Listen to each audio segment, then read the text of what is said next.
रानी मुखर्जी को ऑस्ट्रेलिया के international Indian film festival के दौरान ला ट्रूब यूनिवर्सिटी की जानिब से एजाज़ी डॉक्टरेट देने का ऐलान किया गया है। मद्दाहों ने इस कामयाबी पर खुशी का इजहार किया और सोशल मीडिया पर इन्हें मुबारकबाद के पैगामात भेजे।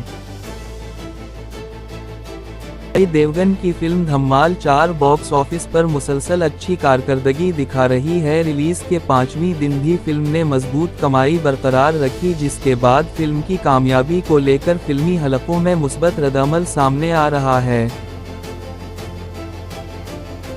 प्रियंका चोपड़ा ने एस राजामौली की नई फिल्म की शूटिंग से मुताल्लिक दिलचस्प अपडेट शेयर की। इन्होंने बताया कि फिल्म में एक्शन सीन्स पर भरपूर मेहनत की जा रही है और मद्दाह इस बड़े प्रोजेक्ट का बेचैनी से इंतजार कर रहे हैं।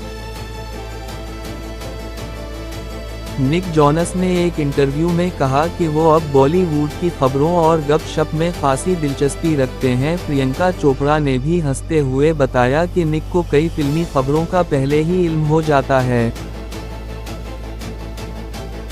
फिल्म जिंदगी ना मिलेगी दोबारा ने अपनी रिलीज के 15 साल मुकम्मल कर लिए हैं। एक्सेल एंटरटेनमेंट ने फिल्म की यादगार तस्वीर शेयर की, जबकि मद्दाहों ने भी इस क्लासिक फिल्म को भरपूर अंदाज में याद किया। श्रद्धा कपूर की आने वाली फिल्म ईठा की रिलीज तारीख में तब्दीली का इम्कान जाहिर किया जा रहा है। रिपोर्ट्स के मुताबिक फिल्म अपनी पहले से तयशुदा तारीख पर रिलीज नहीं होगी और नई तारीख जल्द सामने आ सकती है। अक्षय कुमार और सैफ अली खान की फिल्म हैवान का टीजर आज रिलीज किया जा रहा है। अदाकारा सायमी खीर ने फिल्म के पहले कट की तारीफ करते हुए हदायतकार परिदर्शन की कहानी सुनाने के अंदाज को शानदार करार दिया।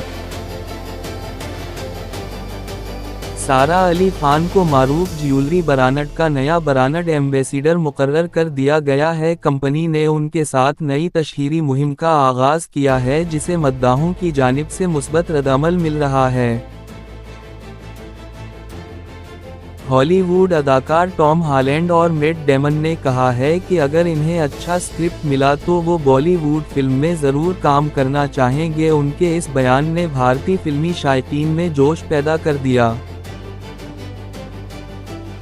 आमिर खान ने हालिया इंटरव्यू में अपनी ज़ाती ज़िंदगी से मुताल्लिक गर्दिश करने वाली अफवाहों पर वजाहत देते हुए कहा कि इनकी साबिका शादियों को गलत अंदाज में पेश किया जाता है और हकीकत अफवाहों से मुख्तलिफ है।